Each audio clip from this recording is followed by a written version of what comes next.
How's it going, everyone? It's Ben Foggins Media Corner back again with a brand new video for today. Welcome back to another movie review, aka After I Saw. This time for this new episode for the series is going to be my review on the 2023 Christmas horror comedy slasher film, and that is It's a Wonderful Knife. Now, this film is directed by Tyler MacIntyre, and this film tells a story where after saving her town from a psychotic killer, we follow this girl named Winnie, played by Jane Widdop, in which she is still traumatized for what she has went through from a year ago, and it's been a year since this whole event has happened, and no one has even talked about this whole event that's happened, like her family and no one else around her. And what ends up happening is that she makes a wish, in which her wish is that she wished that she was never born. And when she does make that wish, she finds herself in a nightmare parallel universe, which, without her, things could be much, much worse. So that's pretty much the story of It's a Wonderful Knife. Now, when it comes to horror films that's set during Christmas time, we've had a fair amount of those movies that's been released over the last few years and decades, and the ones I tend to enjoy the most when it comes to these kind of movies has always been the original Black Christmas from 1974, which is one of my all-time favorite Christmas horror films, and it is still one of my all-time favorites. And we've had a fair amount of remakes of that movie that's been released over the last few years. Like, we've had the 2006 movie and the 2019 Blumhouse version as well, which both of those remakes I wasn't really a fan of. And we've had Krampus from 2015, which I also really enjoyed that one as well. And of course we've also had Gremlins, which is still one of my all-time favorites, like horror Christmas movie. And I never get tired of watching that film every single Christmas season. But for me, going into this film, I never saw a single trailer for this movie or anything like that. But when I saw the posters for this movie, this one did look kind of interesting, since this was a new horror film that's set during Christmas time and all that.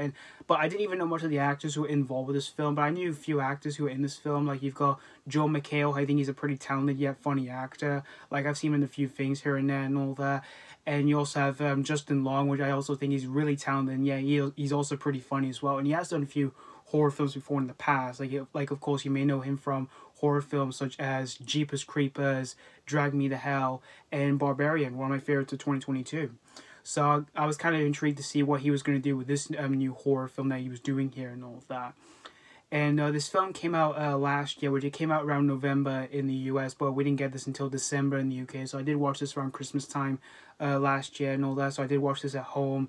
And after watching this whole movie here, I thought this movie was overall not too bad of a Christmas horror film here, although I wouldn't necessarily say this is like the next new horror Christmas classic or anything like that since Gremlins or Black Christmas or anything like that, but this still is overall a pretty good, solid, yet entertaining horror Christmas comedy film here.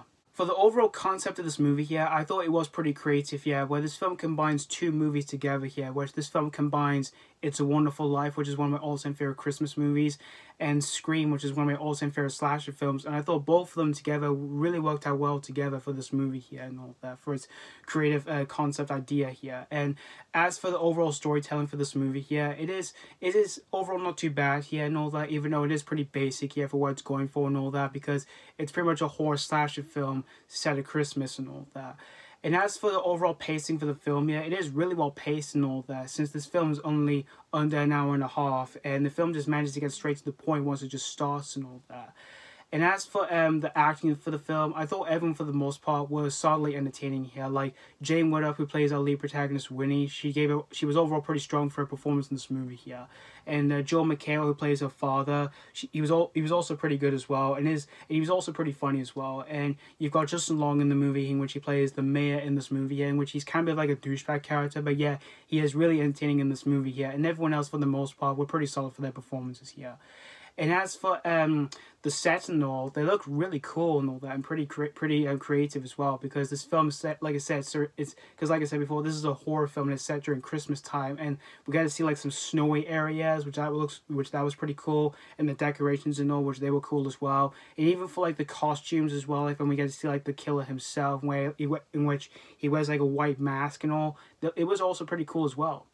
And as for the overall humor for this film, it is pretty enjoyable here, and this film relies a whole lot of that here, because it's mostly an entertaining movie here. And while this film does have horror aspect and all that, but there is a whole lot of that here. But when it comes to that in this movie here, it isn't overall too bad here, even though this film isn't even flat out scary or anything like that. It's just because it's just mostly an entertaining movie here and all that.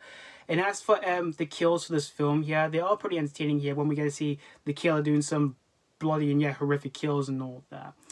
But overall, in the end, guys, it's a wonderful knife. I overall had a pretty good, solid, and entertaining, enjoyable time here with this new horror Christmas movie here. But again, I wouldn't necessarily say this is like the next new Christmas horror classic since Black Christmas or Gremlins or anything like that. But if you're a fan of like these kind of movies or any of these actors, I will definitely say this will definitely be a good cup of tea for myself here. So that's pretty much all to say about It's a Wonderful Knife. I'm gonna give It's a Wonderful Knife 3.5 out of 5.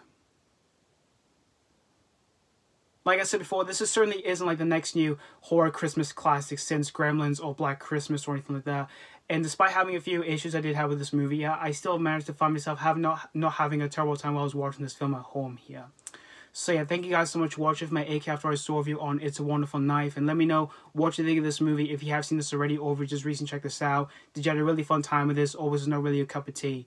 As always, thank you guys so much for watching. And this has been Foggins Media Corner signing off.